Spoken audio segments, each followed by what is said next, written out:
Ella comió, yo tengo un hambre barro. Salimos a caminar con Cintia y volvimos y no comimos nada. Y Felipito con ese duerme. Ahí empezaron. ¿Ustedes lo ven a los mensajes de spam o solamente los veo yo? Ahí entró uno, ahí no sé qué. Alto de spam. Venga, chao.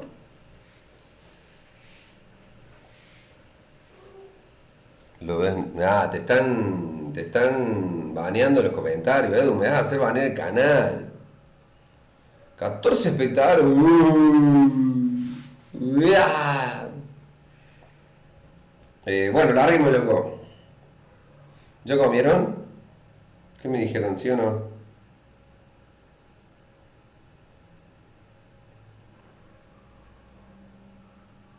14 espectadores, loco. Vamos.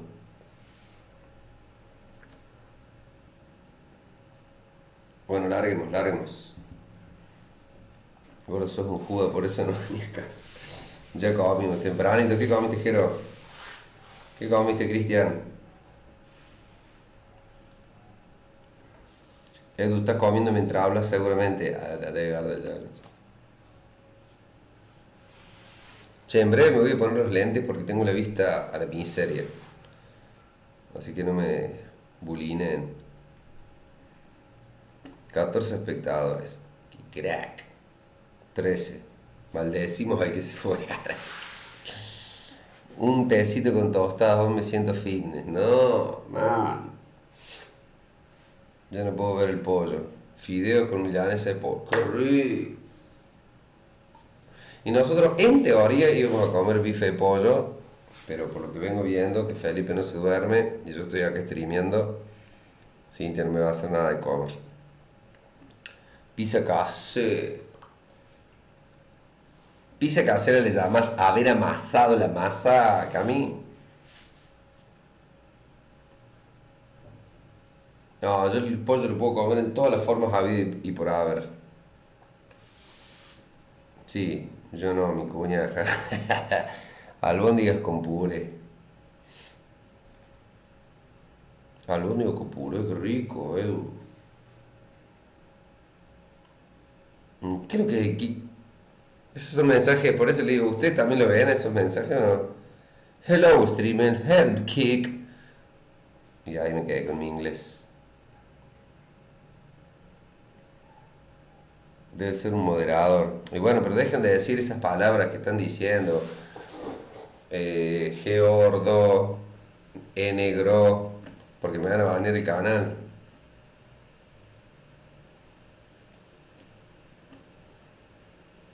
Apágalos, se ve que sí son bots. Venga. No, le eliminé el de Camina, que es. Sí, se ven los bots, se ven que hamburguesa casera. Pedí que la trajeran a mi casa. Oh, para comer una hamburguesa casera un día lunes, amigo. ¿Quién pudiera? Yo soy un dogor en pausa. No puedo estar comiendo así. Eso comí el mediodía. Ah, ¿y ahora qué? Che, ¿se le está trabando el coso o no? Me pusieron internet 300 megas con fibra óptica, 300 de subida y 300 de bajada. No debería clavarse por nada del mundo.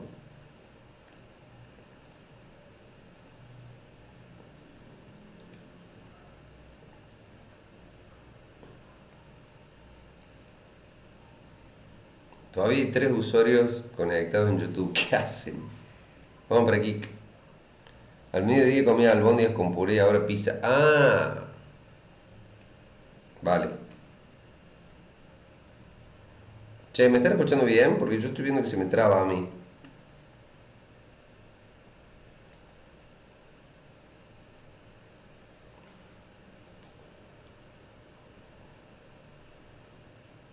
Voy a abrir el Kik acá en el celu. Se escucha perfecto. ¿Y cómo se ve? ¿Está clavada la imagen o se ve bien?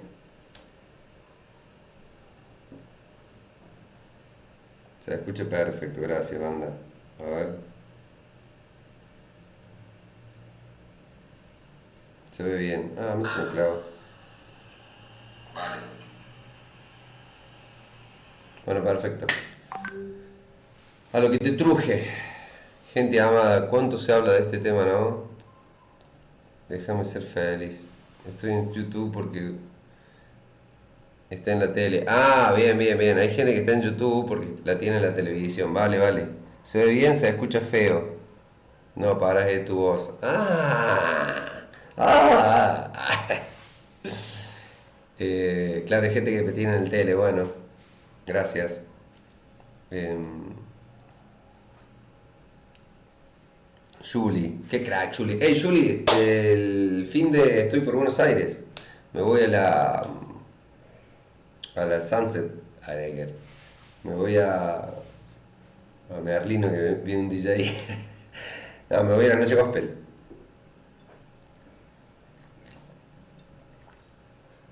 Porque tenía Starlink el chabón. ¿Está Starlink acá en Córdoba? No, ¿no? Che, y si pongo temas, ¿se escucha bien? Ahí se me estaría levantando la raza, no come puede que todos los males arrasa, todo el mundo me dice que te pasa, si me preguntan a nadie yo le... ¿O no?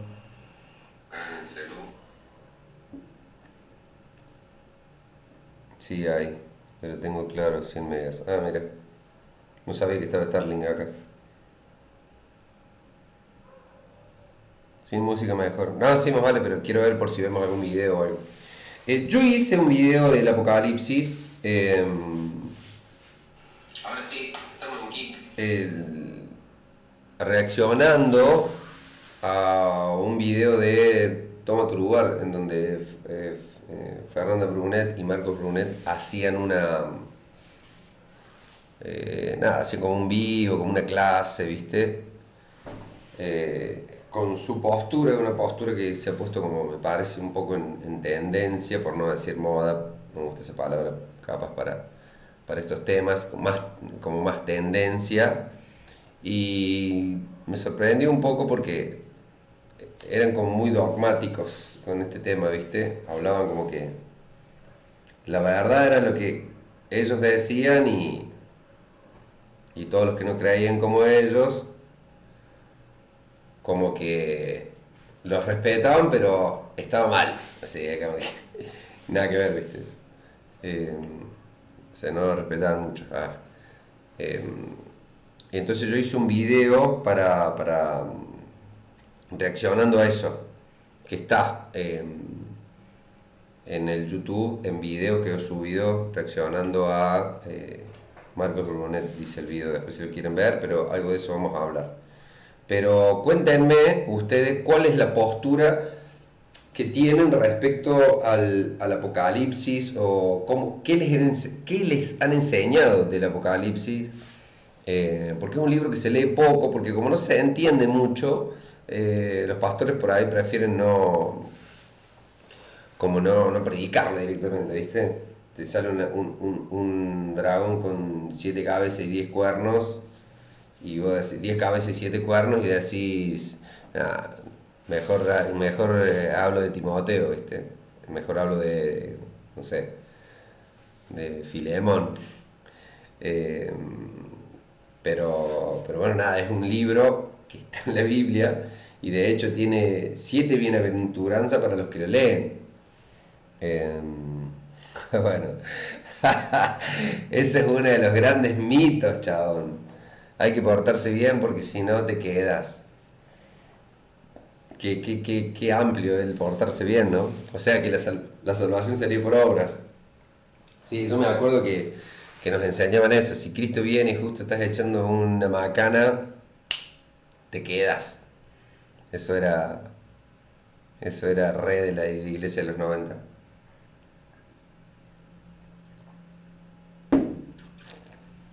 Te portas bien, te vas. Te portas mal, te quedas, pero te podés ir en la segunda vuelta. ¿No les enseñaban eso? Pero solamente que te ibas a tener que dejar cortar la cabeza. Ay, no me gustan los spoilers, tirajes. Son como los que ven The Chosen y no quieren que les quemen el final. Los católicos un libro profético nomás. Claro, los católicos como que lo interpretan de manera muy alegórica al Apocalipsis. Muchas de las cosas de ahí ellos ya consideran que pasaron, que tiene gran parte de histórico y que solo una parte, que es la parte del milenio, el capítulo 20, eh, es profético, como que todo lo otro ya pasó. Eso se llama interpretación amilenialista. Eh, pero ¿quién más? Los otros, la mayoría debemos ser de la enseñanza de que el Apocalipsis en gran parte es para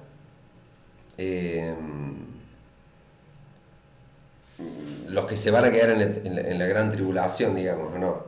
Le han enseñado eso, como que la iglesia es arrebatada y después comienza todo el periodo descrito en el Apocalipsis. Eso le han enseñado. Es re importante el Apocalipsis porque por alguna razón en el compendio del Nuevo Testamento se puso al último. Es el cierre del plan de salvación que comienza en el Génesis. O sea, la Biblia es la historia o la película de la salvación del ser humano caído, que tiene un comienzo donde te cuenta el inicio y la caída del ser humano, todo el tránsito en donde Dios a lo largo de la historia de la humanidad desarrolla su plan de salvación, y el Apocalipsis es el cierre. O sea, no hay doctrina más completa que la cristiana. O sea, es tremenda la consistencia y el hilo conductor, el hilo rojo que tiene la Biblia. Todo como dicen los teólogos, es un hilo que enhebra toda la historia desde principio a fin. Entonces es sumamente importante estudiarlo y leerlo al Apocalipsis y entenderlo. Obviamente que no es tan sencillo, por eso es que se esquiva tanto. Pero hay mucho material de gente que ha dedicado su vida al estudio de esto, del cual yo, gracias a Dios, me gusta, y he leído algunos libros. Más que libros, son como manuales, son como volúmenes, tomos, que explican el Apocalipsis y la escatología, porque el Apocalipsis entra dentro de la doctrina de la escatología, que escatología es el estudio de las cosas últimas, el estudio de lo futuro, de lo porvenir. De hecho, es como que Dios, dice un teólogo dispensacionalista, está empeñado en adelantarle al hombre las cosas que han de suceder. Una quinta parte de la Biblia es profética. Es como que constantemente está hablando de lo que va a pasar adelante. Es como que Dios tiene un afán, en el buen sentido de la palabra, de advertirle al ser humano lo que viene. Por eso es que es tan importante, y bueno, y por la profundidad que tiene el libro, algunos prefieren, bueno, predico de otra cosa y no hablo mucho del Apocalipsis.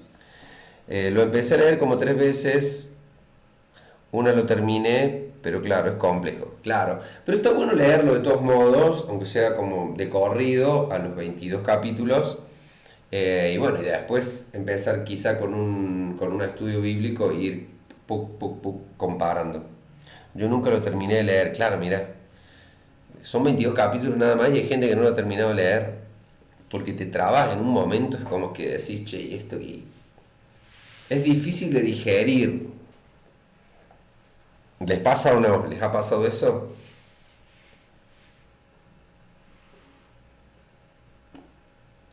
Hay muchas películas, en base de eso se han hecho muchas películas muy fantasiosas, aunque se hablan de cosas que realmente van a ser muy complicadas de entender, o de digerir, de decir, che, esto puede llegar a pasar. Y bueno, si vamos al caso, hace 50 años atrás nadie se hubiese imaginado que existiría algo que se llame inteligencia artificial. Entonces, si vamos al caso, hay cosas que tranquilamente no se pueden entender ahora, pero en un tiempo futuro se pueden entender. Tommy dice, siento que no se predica tanto por el hecho de que hay muchos que se presta a interpretación. Chris, cuando comienza con las trompetas se nos complica. Cuando se desatan los sellos, se complejiza un poco. Bueno, eso de que es de interpretación, claro, hay como varias interpretaciones, pero recordemos que la interpretación de la Biblia es una. Yo no puedo tener una interpretación y, no sé, quiero otra interpretación y que sean distintas entre sí y que ambas estén bien. No. O los dos estamos mal, o uno está bien y el otro está mal. Pero los dos bien, siendo dos interpretaciones totalmente diferentes, no es correcto. No es correcto. ¿Sí? Porque la Biblia tiene una sola interpretación porque tiene un solo mensaje. Después tiene distintas aplicaciones. Eso es otra cosa. Cómo yo lo aplico a mi vida es una cosa. Pero el mensaje es uno. Y Apocalipsis es la revelación del triunfo de Jesucristo en el tramo final de la historia. Y es el triunfo del plan redentor de Dios, que lo lleva a cabo el Hijo, donde termina reinando en un reino primero milenial y después eterno, en donde el mismo Hijo, después de reinar 1000 años, le entrega el reino al Padre y ahí comienza el periodo de la eternidad. Entonces Apocalipsis, antes de que crean que es, de que habla sobre el anticristo o sobre la bestia, en realidad esos son detalles muchísimo menores de lo que realmente es el libro. El libro es la revelación de Jesucristo, por eso Juan arranca viendo la revelación de Jesucristo. Juan, que ya lo conocía al Señor Jesucristo en la tierra, lo ve glorificado. Es Jesucristo empoderado, victorioso, y todo el Apocalipsis lo que muestra es la manera en la que Dios va a consumar su plan y lo va a posicionar a Jesucristo reinando y reinante por toda la eternidad. Ese es el mensaje principal del libro y después vamos a ver de qué manera se lleva a cabo eso hasta que Jesucristo vuelva. ¿Ok? Laura dice, pero lo que existe hoy es tecnología, se corta la luz y chao, el apocalipsis es más que eso, son cosas increíbles en el sentido mágico, místico. Sí, hay cosas que van a pasar que son extraordinariamente estrafalarias. Los desastres que anuncia el apocalipsis son de dimensiones estratosféricas, o sea, sísmicas. No es que va, bueno, ahí va a haber una hambruna, bueno, un par de guerras. No. Se hablan de cosas que son catastróficas. Por ejemplo, muere en una de las plagas, en una de los sellos, muere 1/3 de la población mundial, para que se den una idea. 1/3 de la población mundial. Después, en otra parte, muere 1/4 de la población mundial. Después,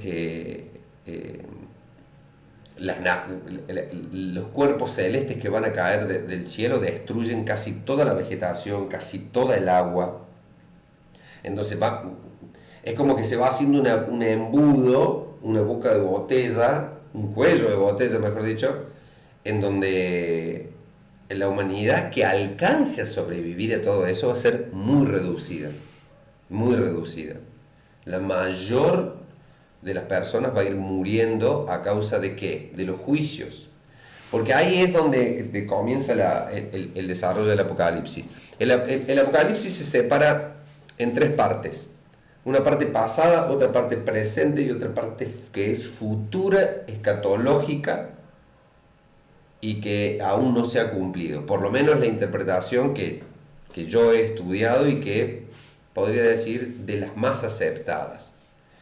El católico, por ejemplo, interpreta como de una manera histórica el apocalipsis, o gran parte de los teólogos que yo conozco o que he leído en los libros, que los teólogos que yo leo citan la manera en la que los teólogos católicos interpretan como histórico.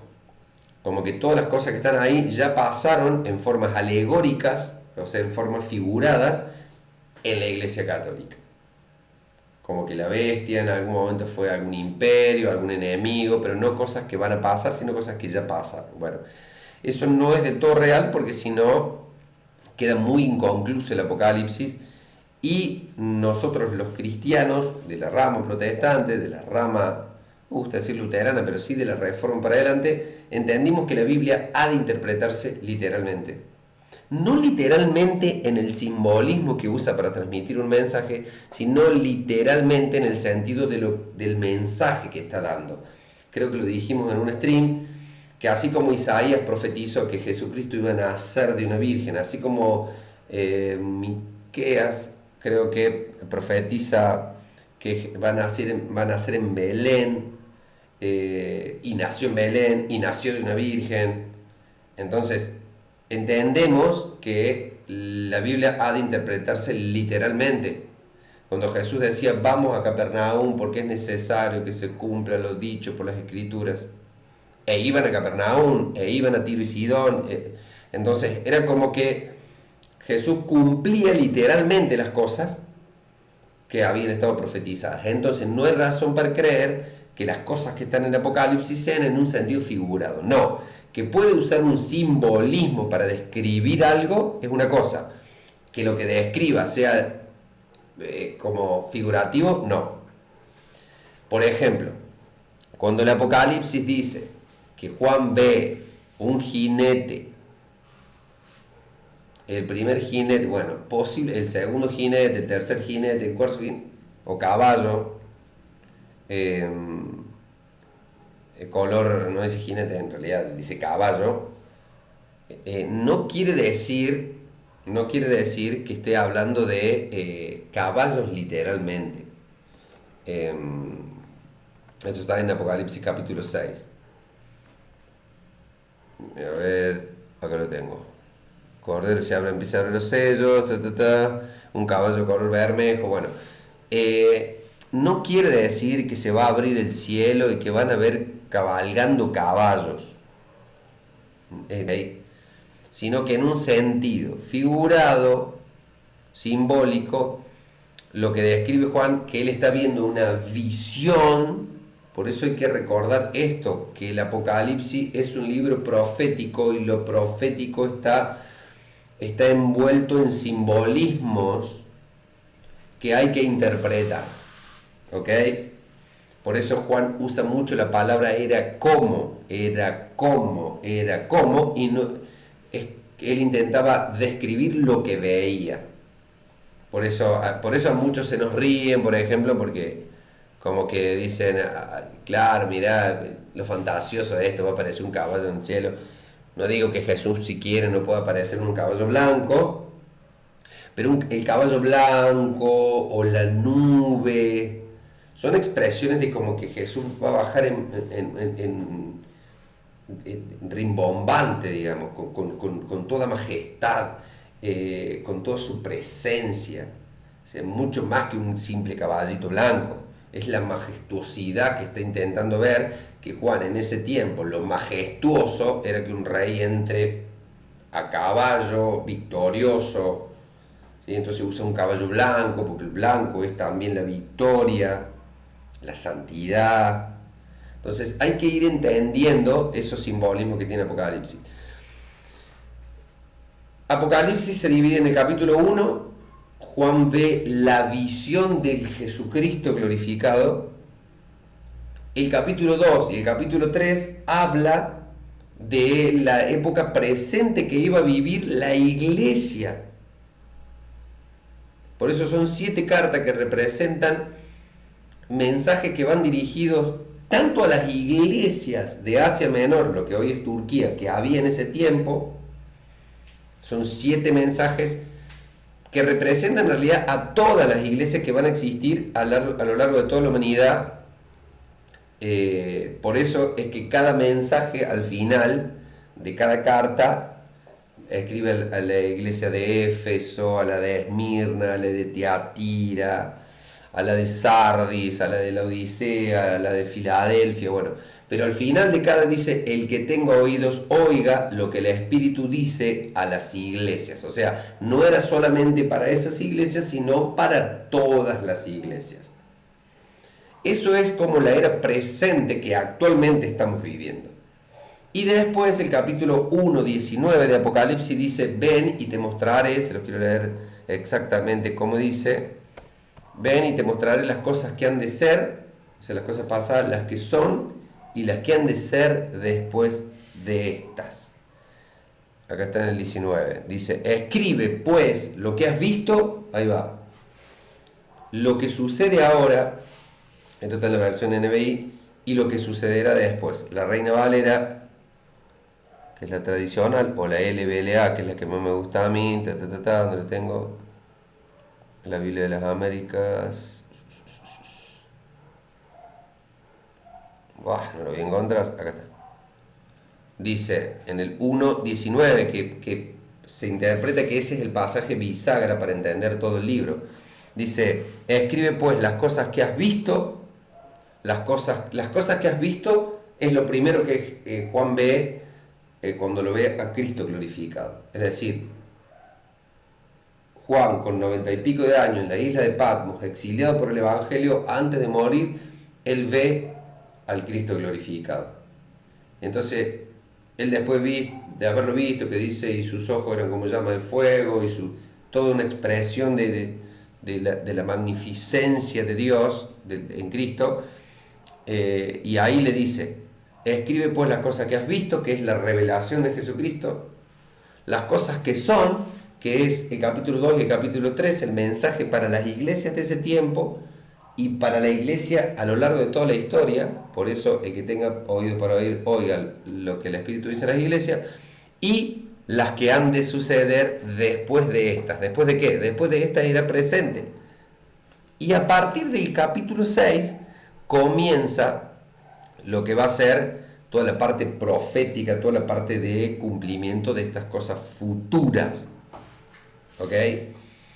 Capítulo 4, estamos haciendo un paneo como muy abuelo de pájaro. A partir del capítulo 4, Juan, ¿qué escucha? Vamos a abrir el capítulo 4, dice, vi una puerta en el cielo, si no me equivoco, arranca así el 4. Después de esto miré y vi una puerta abierta en el cielo, o sea, la puerta estaba abierta en el cielo, y la primera voz que yo había oído, o sea, el que ya no venía hablando, como sonido de trompeta, que hablaba conmigo, decía, sube acá y te mostraré las cosas que han de suceder después de estas. O sea, después de que él le da el capítulo 2 y el capítulo 3 el mensaje a las iglesias, en visión, Dios lo llama, Cristo lo llama al cielo a través de una puerta, que es el mismo Cristo la puerta, y le dice, vení que desde acá arriba vas a ver las cosas que han de pasar después. Eso ya es un indicio, interpretan algunos teólogos, que Juan, al ver las cosas desde arriba, lo que va a pasar abajo, es como un indicio de que la iglesia va a estar arriba cuando empiece a suceder la catástrofe, el tiempo de la gran tribulación, el día grande del Señor. El día grande y terrible del Señor es el Apocalipsis, digamos. El Apocalipsis describe lo que los profetas llamaban el día grande y terrible de Yahvé, el día de angustia para Jacob, o lo que le dice a la iglesia de Filadelfia, la hora de la prueba que ha de venir para probar a los moradores de la tierra. Entonces, Juan ve desde arriba primero la adoración en el cielo, y después de la adoración en el cielo, en el capítulo 6, comienza la catástrofe, por decirlo de alguna manera, el hecatombe, en donde Juan ve un rollo, que se pregunta quién podrá abrir el rollo, y nadie había que era digno para abrir el rollo, hasta que, ¿quién era el único digno? El Cordero. ¿Qué es lo que es ese rollo? Interpretan los teólogos. Bueno, es como el contrato del mundo, por decirlo de alguna manera. Es la escritura, el poder del que tiene el control de todas las cosas. Es como cuando uno compra un terreno y tiene la escritura de algo y dice, esto es mío porque yo lo firmé y es mío. Bueno, eso es lo que simboliza ese rollo, como diciendo, ¿quién puede tomar este rollo y hacerse cargo de la humanidad? Y el Cordero dice, yo. Es como que es la manera en la que Cristo va a tomar control completo y final y va a consumar su reinado. ¿Sí? Eso es como tal cual, así lo estudié de John MacArthur, dice, es como la escritura, es como el contrato, es como el papel que confirma que el mundo entero, que el universo entero, que el cosmos entero le pertenece a Dios y que Dios por medio de Cristo va a ejecutar su plan y va a tomar control completo del mundo entero, de la humanidad entera y va a establecer su reino. Eso quiere decir ese rollo. ¿Y cómo lo va a hacer? A través de juicios sobre las naciones y un juicio especial que es un juicio de purga, es un juicio de restauración, es un juicio para que Israel retome su camino hacia Él y reconozca a Jesucristo a quien debería haber reconocido hace 2000 años atrás. Ese rollo, ese papel, ese contrato que confirma que Dios por medio de Cristo va a recuperar y tomar el control completo, en donde toda lengua confesará que Jesús es el Señor y toda rodilla se doblará. Eso no pasa todavía, ¿ok? Uno es consciente de eso. El príncipe de este mundo, el gobernador de facto de este mundo es Satanás, el diablo. ¿Sí? Él opera y se le ha permitido operar en los hijos de desobediencia, en el mundo entero, en los gobiernos. Él tiene el control del universo, del mundo. No sé si del universo, pero del mundo, de las naciones. Él lo dice a Jesús cuando está siendo tentado Jesús. Él le dice, si me adoras, la gloria de los reinos yo te lo puedo dar porque a mí me han sido entregados. Y eso era verdad. No le estaba mintiendo ahí. Entonces, ¿qué pasa? Voy a decir, che, ¿por qué tanta maldad? ¿Por qué no se termina la maldad? ¿Por qué todo está tan caótico? ¿Por qué la tierra no consigue paz? ¿Por qué vemos noticias tan aberrantes, tan corrompidas? ¿Por qué hay tanta perversidad en el mundo? ¿Por qué no se logra la paz en el mundo? ¿Por qué? ¿Por qué nunca nadie ha podido vivir en un estado completamente de paz? Porque el que gobierna este mundo es Satanás. No gobierna sobre aquellos que hemos sido iluminados por Cristo, aunque Cristo dijo que íbamos a tener aflicciones, pero que confiáramos porque Él ya había vencido. Es como que es una guerra que ya está ganada, pero hay un proceso que se va llevando a cabo, mientras la iglesia hace el trabajo que tiene que hacer, que es predicar el Evangelio hasta que se complete la iglesia y sea arrebatada. Ahora, para no hablar solamente yo, quiero que ustedes piensen en dudas que les genere tanto el Apocalipsis como el tema del arrebatamiento de la iglesia, como el tema de las trompetas, los sellos, el anticristo, la bestia. Las dudas que tengan, pregúntenlas en el chat para ver si podemos ir evacuando algunas, para que no se nos haga tan extenso esto y nos podamos ir a dormir en breve, pero porque sé que esto genera mucho y yo le estoy haciendo como un pantallazo a grandes rasgos y mostrándole cuál es el fin del Apocalipsis. El fin del Apocalipsis es transmitirnos gozo, seguridad de que ese Jesús en el que nosotros creemos y hemos confesado como el Señor de nuestras vidas y el Salvador de nuestras vidas, termina triunfando. Y cuando uno lee el Apocalipsis 21 y ve un cielo nuevo y una tierra nueva, y vos decís, Jesús va a triunfar. Y vos ves la maldad de este mundo y decís, este mundo se va a terminar. esta maldad que se ve alrededor, en un momento va a terminar. Y cuando vos ves Mateo 24, Lucas 21, Marcos 13, que hablan el mensaje del sermón del Monte de los Olivos, de Jesús hablándoles a los discípulos, explicándoles cómo iba a ser el tiempo final antes de que Él regresara, nos damos cuenta que el tiempo que nosotros estamos viviendo hoy, por más de que el mundo siempre haya sido malo, siempre haya habido maldad, siempre haya habido guerras, este tiempo actual en el que estamos es perverso. Entonces, es altamente probable que esta sea una de las últimas generaciones de la humanidad, sin dar ninguna fecha estimativa en el que Cristo puede venir, porque sería herejía. El grado de maldad que se vive actualmente está en cumplimiento directo de lo que Jesús enseñó. Y la maldad aumentará y el amor de muchos se enfriará. Y oirán de guerras y rumores de guerras y de terremotos y de señales en el cielo. Y todas esas cosas están pasando como un dolor de parto. Las madres se entienden lo que son los dolores de parto y por eso Jesús usó esa ilustración. Quiere decir que cada vez van a ser más fuertes y más seguidos en el tiempo. Más seguidos en el tiempo. Todo se acelera más. Todo duele más. Y cada vez que se acerca el día de que se dé a luz ese plan perfecto, cada vez las contracciones son más fuertes, los dolores son más fuertes. Incluso antes de dar a luz, termina siendo el dolor más fuerte hasta que uno termina dando luz, la mujer termina dando luz. Bueno, eso es lo que va a pasar.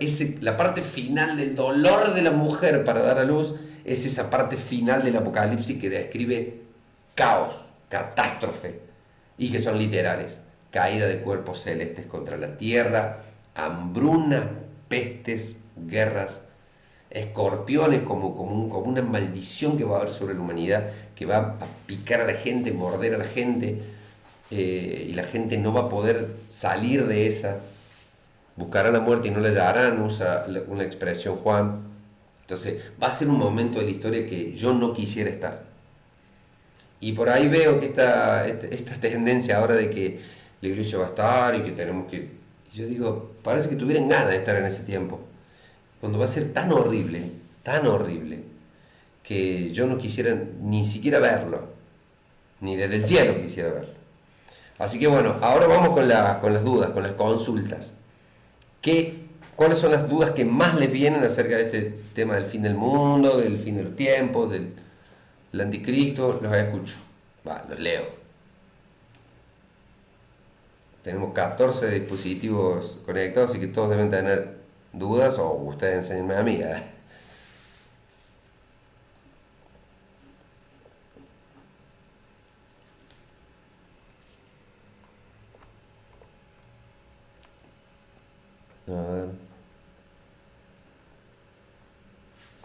Vamos, la duda que sea, no hay duda, no hay preguntas tontas o preguntas que decían, ¿cómo vas a preguntar esto? No. Todo es válido, porque cuando uno no sabe o no tiene conocimiento, no tiene por qué dudar de preguntar.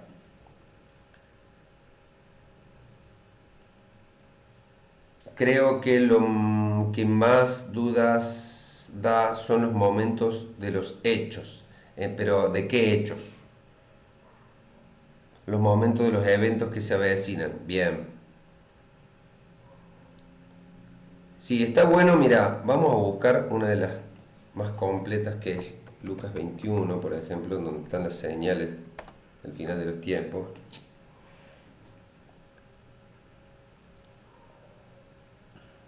Miren.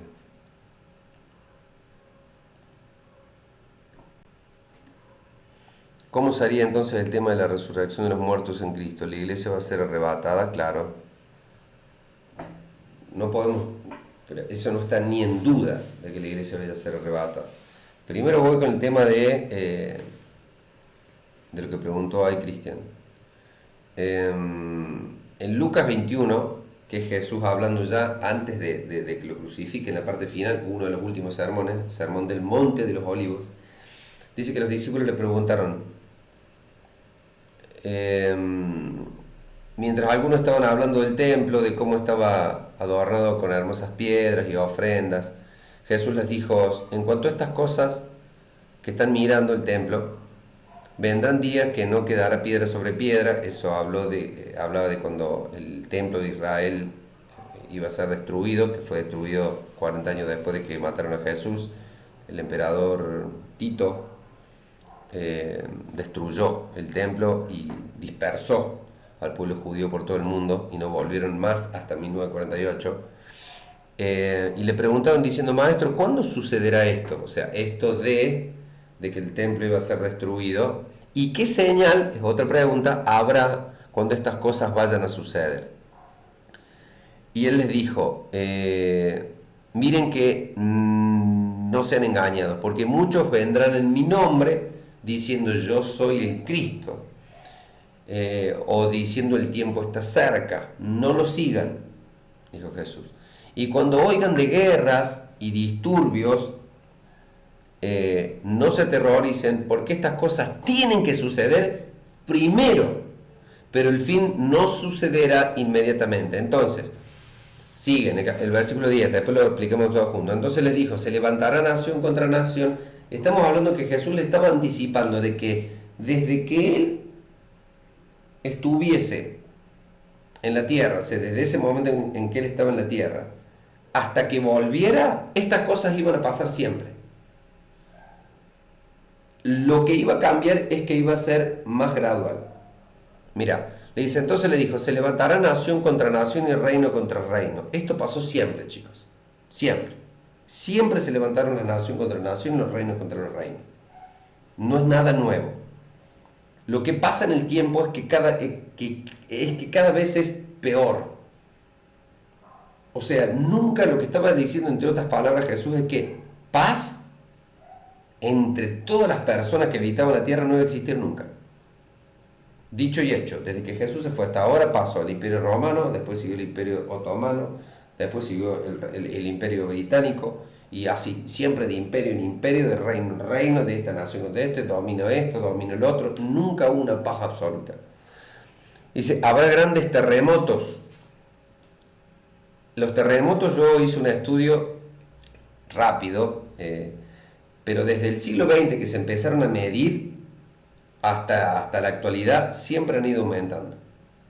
Se han registrado cada vez más terremotos y en algunas oportunidades totalmente catastróficas. Entonces los terremotos no van a dejar de existir nunca. Voy a decir, che, qué raro esto de los terremotos, ¿no?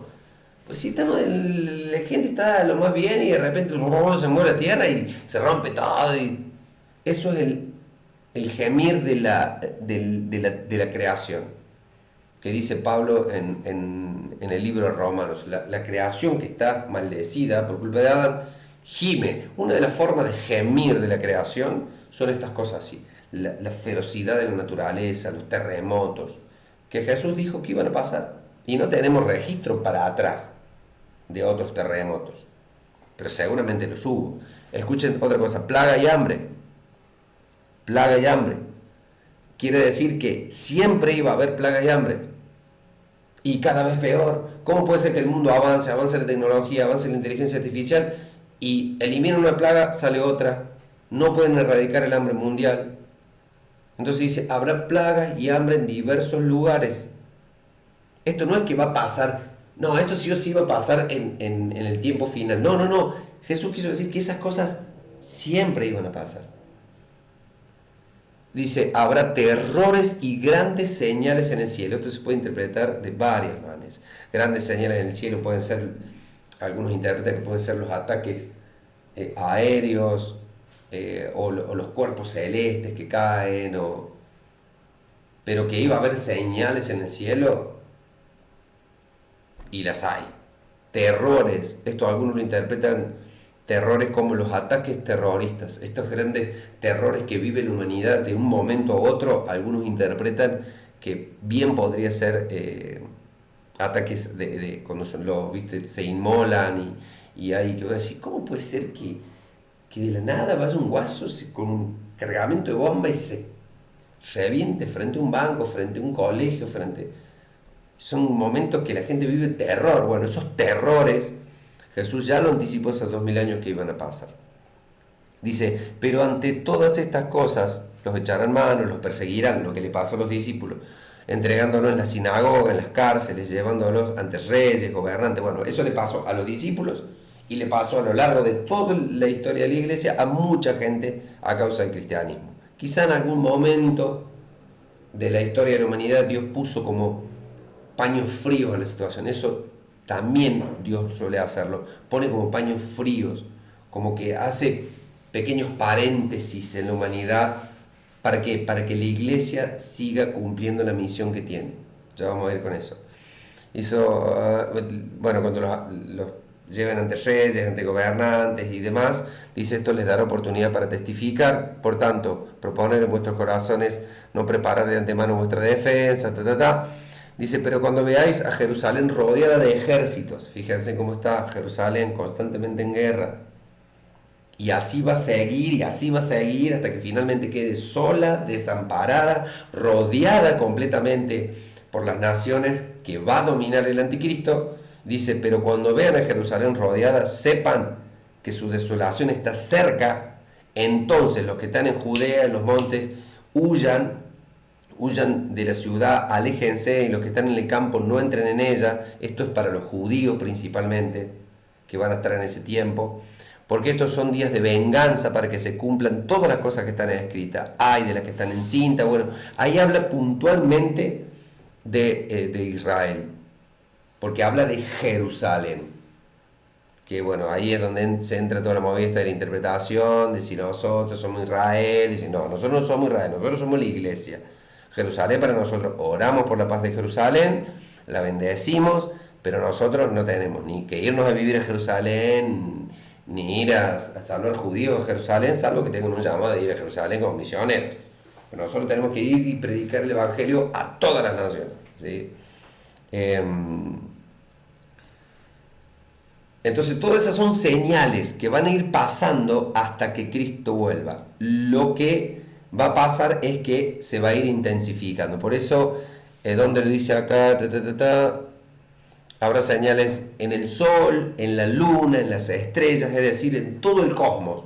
No van a ser una señal, bueno, un terremotito por acá, un hambre. No.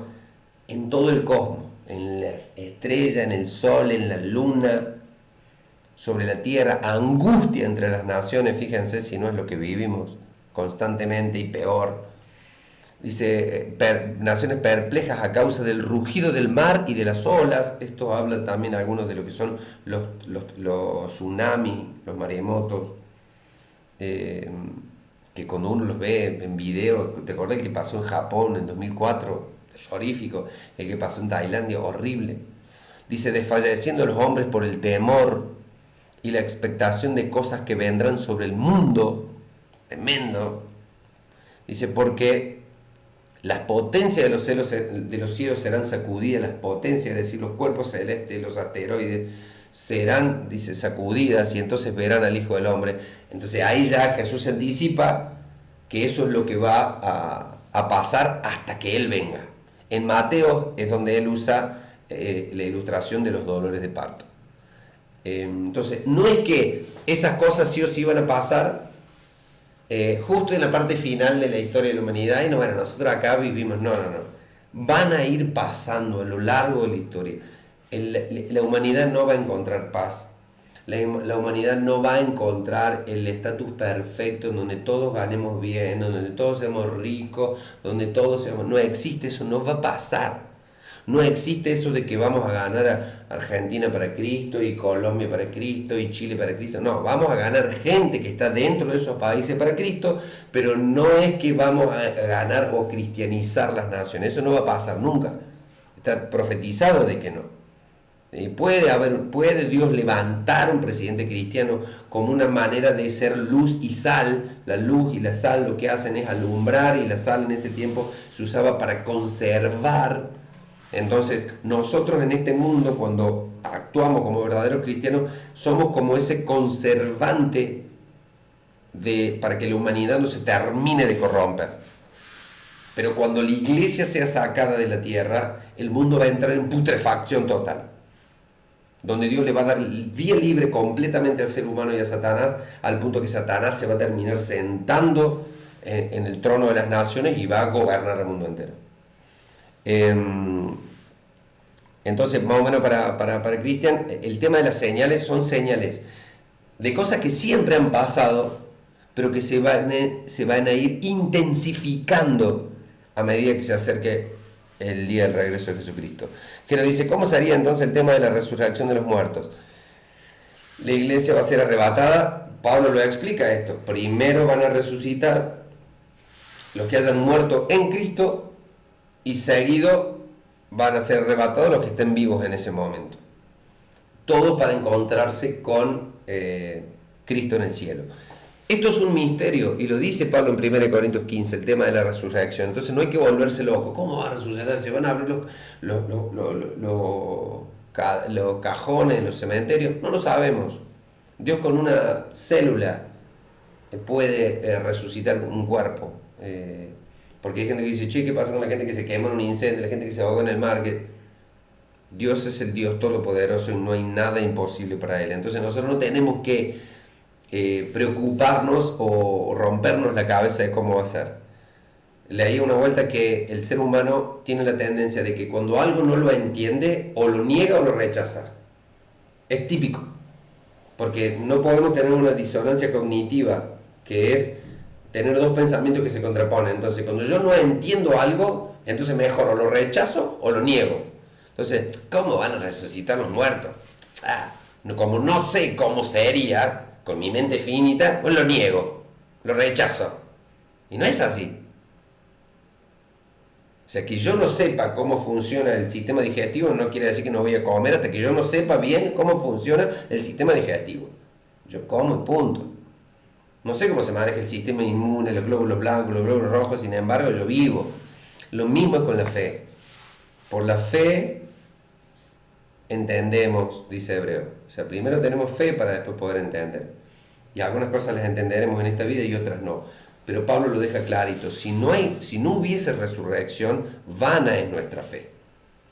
Nuestra fe sería al vicio.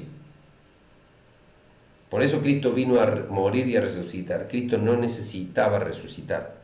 Bien podría haber muerto Cristo e irse al cielo. Resucitó para mostrar lo que a nosotros nos iba a pasar si creíamos en Él.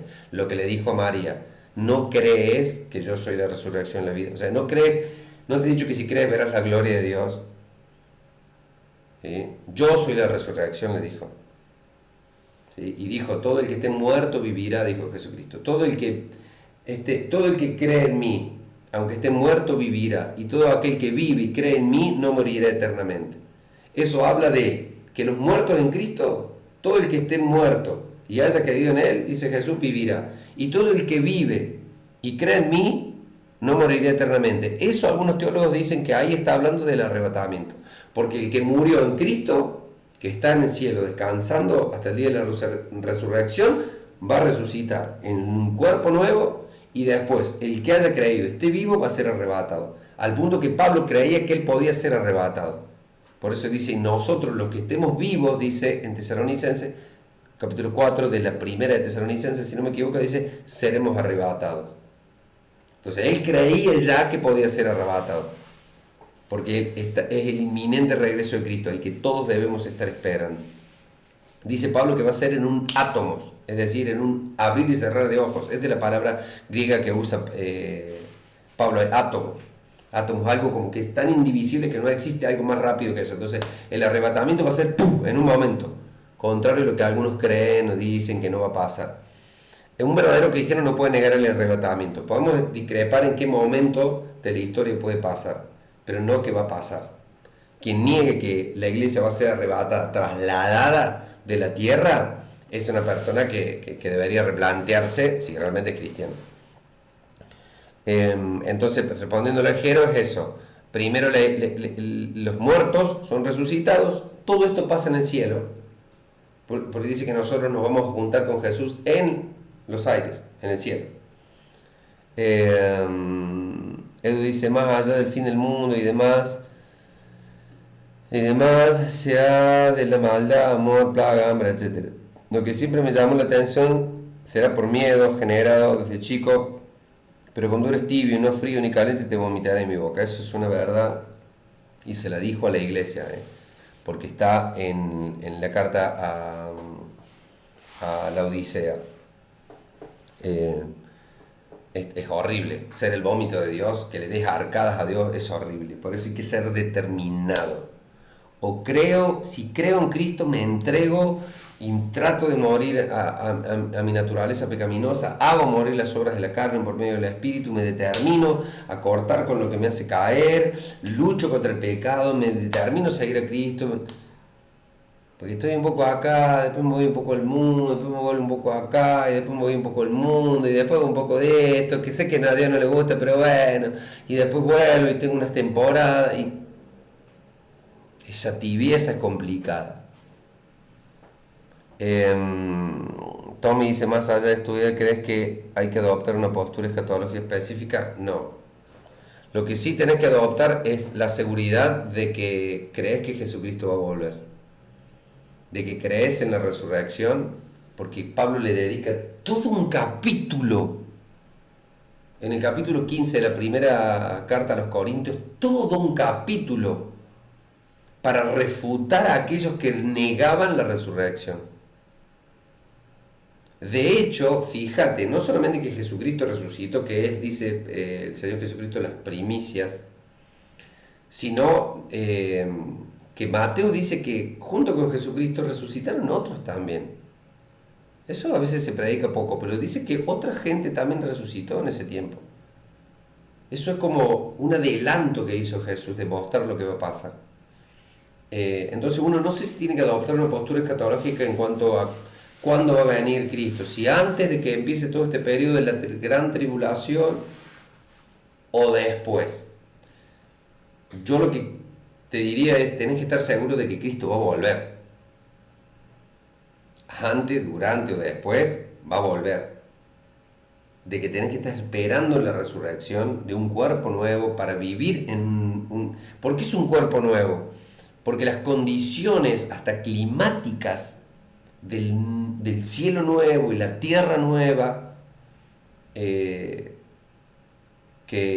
Dios va a establecer requiere de que este cuerpo, que está sujeto a leyes naturales, sujeto a la muerte, sujeto a la enfermedad, sujeto al pecado, sea transformado. Así como fue transformado nuestro espíritu, es necesario que nuestro cuerpo también sea acorde a las condiciones del cielo y de la nueva tierra. Y eso parece, pero eso parece como, wow, qué místico, pero es real. Y fíjense que las series, las películas, la tiene incorporado el ser humano, la tiene chipeado a eso. Las películas que son futuristas hablan de una resurrección. El que no cree en la reencarnación, cree en otras vidas pasadas. Porque está en el corazón de Eclesiastés 3:11. Dios puso eternidad en el corazón del hombre. Por eso el hombre constantemente está con esa idea de trascender, quiere avanzar con la tecnología para mantenerse vivo, para meterse, ya se quiere meter tecnología al cuerpo, para pensar más, para leer mejor, para ser más rápido, para ser más fuerte, para durar más años. Es natural del hombre. Lo único que va a lograr esa perfección en el cuerpo humano es Cristo, dándonos un nuevo cuerpo que va a ser similar al que Él tenía cuando resucitó. ¿Cuáles eran las condiciones del cuerpo de Cristo cuando resucitó? Bueno, como dice un predicador, también sabe bastante Darío Salas, un cuerpo que podría decirse que está en el cuarto estado de la materia, o en la cuarta dimensión. No está sujeta a las leyes naturales, no está sujeta a la gravedad. Jesús dice que se les aparecía de repente, dice, y la puerta estaba cerrada y Jesús se apareció en medio. Entonces, un cuerpo que puede traspasar una pared, desaparecerse. Lo pudieron tocar, porque no es que Jesús era una ameba así flotante, no. comió pescado con los discípulos, lo pudieron tocar, dijo tóquenme, le dijo Tomás, tócame, o sea que es un cuerpo que se puede tocar, pero a la vez no está sujeta a las leyes naturales. Dice que cuando los discípulos lo vieron ascender, ascendió al cielo, o sea que la gravedad no lo sujeta. Es extraordinario, un cuerpo extraordinario, como posiblemente o mejorado lo haya tenido Adán antes de la caída, cuando estaba en el paraíso. Y vos fíjate que aunque eso parezca como fantasioso, es lo que el hombre desea. El hombre desea volar, el hombre desea vivir más años, el hombre desea ser más fuerte, el hombre desea no envejecer. Y eso lo va a lograr Jesucristo. Bueno, vamos ya cerrando. Si alguien tiene alguna duda más, a mi criterio, mi postura es que la iglesia va a ser trasladada mucho antes, no sé si mucho antes, pero antes de que comience este periodo, porque ese periodo es, dicho por Apocalipsis, un tiempo específico para juzgar a las naciones por medio de los juicios que están ilustrados en los 7 sellos que despliegan 7 copas, y 7 copas que la última copa despliega 7 trompetas, y la última trompeta despliega 7 copas. Son juicios cada vez más severos sobre la humanidad. Los 7 sellos, las 7 trompetas y las 7 copas. Cuando ustedes lo leen van a ver que cada copa que se arroja son catástrofes sobre la humanidad. Entonces ese tiempo es para juicio de las naciones y un tiempo de juicio para restauración a Israel. Ahí va a haber un remanente, no todo, sino un remanente va a reconocer que Jesucristo es el Señor, va a rendirle adoración. Entonces cuando esté rodeada, ya a punto de ser exterminada, lo que va a creer el anticristo, Jesucristo es el que la va a defender. Hoy la defiende Estados Unidos, es la mimada de Estados Unidos, hay otras naciones que están del lado, otras que están imparcial, pero va a llegar en ese momento de la historia final, nadie la va a defender. O van a ser naciones muy pequeñas, porque habla de algunas naciones que van a estar del lado de Israel, pero van a ser de muy poco peso, más con las catástrofes que han sucedido. Va a estar rodeada Jerusalén, y ahí ¿quién desciende a defenderla? Jesucristo. ¿A dónde? A Sión. Él pone sus pies en Sión. O sea, Jesús cuando descienda no va a descender a Valle Müller acá, no va a descender a, no sé, las Islas Canarias, no va a descender en República Dominicana, va a descender en Jerusalén, en la casa de David. Ahí va a poner los pies, ahí va a destruir al anticristo, al falso profeta y a todas las naciones que estaban en contra de Israel. Y ahí se va a sentar en el trono, en el templo de Salomón, y va a reinar durante 1000 años. Eso es lo que va a pasar. Ahí Cristo viene con la iglesia a reinar. ¿Sí? Siempre digo, no importa cuándo venga Cristo, lo que importa es si nosotros estamos listos para irnos en cualquier momento. No sabemos si morimos ahora o de acá a 10 años. Tal cual. Es nutrirnos de la palabra, el buscar a Cristo y tratar de vivir una vida en santidad. Sin duda. Nuestra escatología, nuestro tiempo de irnos con el Señor puede ser en cualquier momento. ¿Sí? Cualquier momento. Otra duda es, si viene el anticristo, si la idea principal es engañar, ¿cómo va a tratar de engañar a aquellos que sí creemos en Cristo? No vamos a ser engañados. El verdadero nacido de nuevo en Cristo Jesús no va a ser engañado.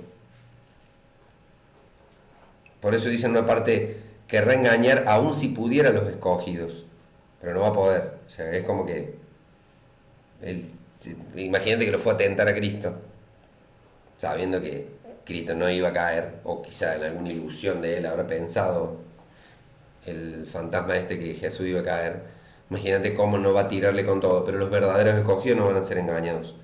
Vos recordá que Juan dice en un momento, hablando de los que dejaron de creer en Cristo, que él los llama los falsos maestros, dice, salieron de nosotros, pero no eran de nosotros, porque si no, no se hubiesen ido. Ahí hay un principio, que el que verdaderamente es de Cristo se puede apartar un tiempo, eso no te lo discuto, como el hijo pródigo, pero nunca puede negar a Cristo. Yo estuve apartado como 9 años de Cristo, pero nunca lo negué. Yo reconocía que estaba apartado, reconocía que estaba en pecado, reconocía que tenía que volver. Nunca dije, Cristo es un invento, Cristo es una mentira, yo ahora soy de la nueva era, soy agnóstico, soy ateo. No, no, nunca. El verdadero, el verdadero cristiano no va a ser engañado por el anticristo. Y la metodología que va a usar el anticristo va a ser, lejos de creer que va a entrar por el lado del ateísmo, el lado de... No, no, no, va a ser todo lo contrario. La Biblia habla de la gran ramera, que la gran ramera, que es la prostituta que se embriaga, que embriaga a las naciones y que está por encima de las naciones, es la religión falsa de ese tiempo. Es el sincretismo, el ecumenismo religioso, en donde nos unamos todos a una, nos demos la mano y cantemos paz al mundo, paz al mundo. Eso no es forma. Jesús dijo, yo no he venido a traer paz, yo he venido a traer espada. ¿Qué quiere decir eso? ¿Que tenemos que andar peleando con...? No. Quiere decir que el mensaje de Jesucristo, que es la predicación de su reino, es incompatible con cualquier otro que no predique las verdades que Él predica, que Él enseñó. Yo no puedo hacer un sincretismo con un musulmán. No puedo hacer un sincretismo con un judío. El judío aborrece a mi Cristo, a mi Señor Jesús.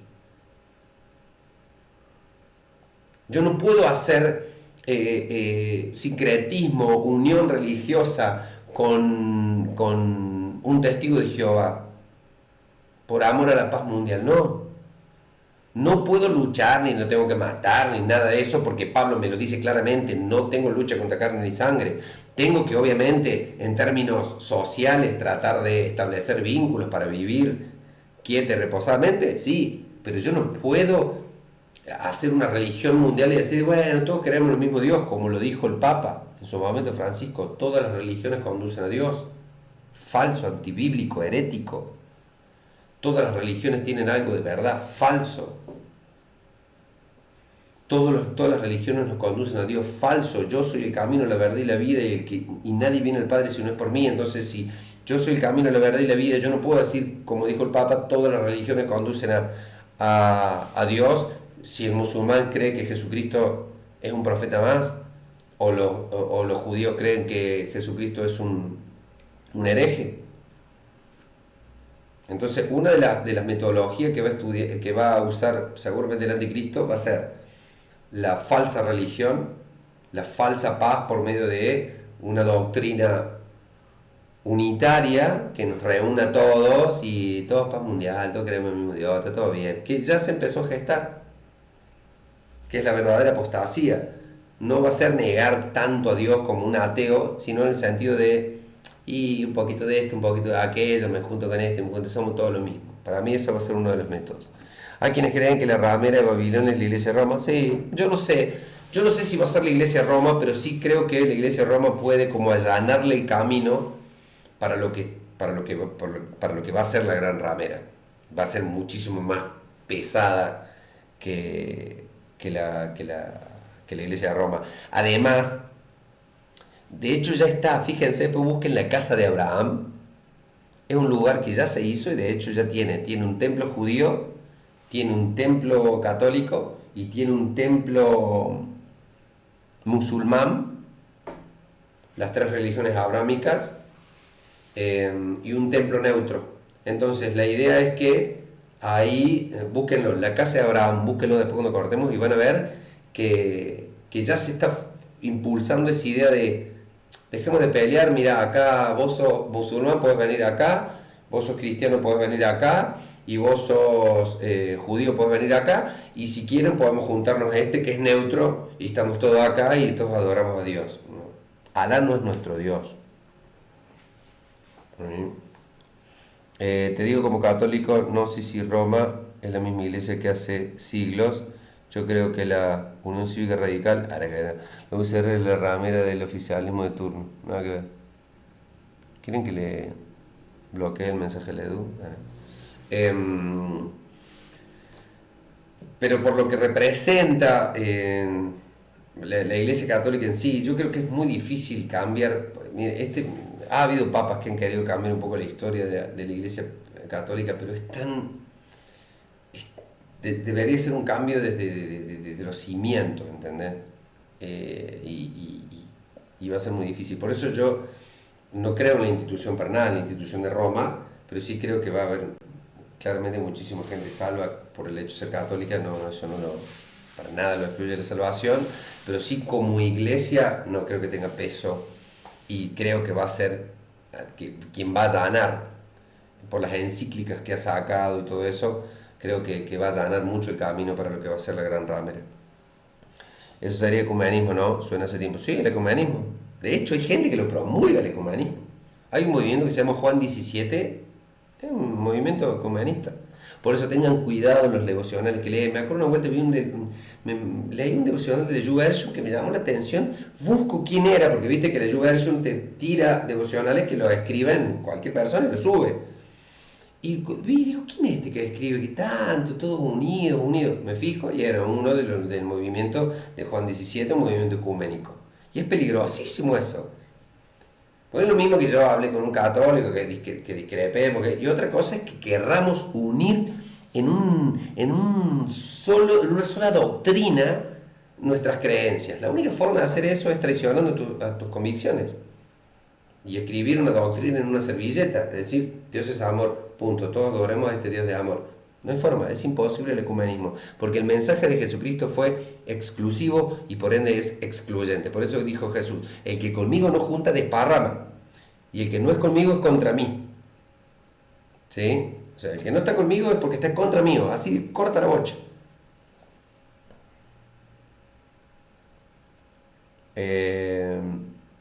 Bueno, está la Biblia ecuménica, Dios habló hoy.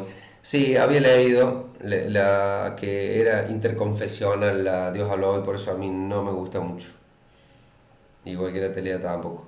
Pero bueno, gente, ¿cómo se llama la iglesia? ¿Cuál iglesia, Ana? La ecuménica. No, lo que yo dije, la casa de Abraham, búsquenla así, creo que está, no sé, está en Medio Oriente, pero no sé en dónde, donde tienen mucha plata ahí los árabes, eso. Bueno, gente amada, gente querida, son las 2:15, qué crack que son, casi 14, 15 dispositivos, toda la clase. En la casa de Abraham, gracias, sí, esa. Es un centro de adoración más que una iglesia.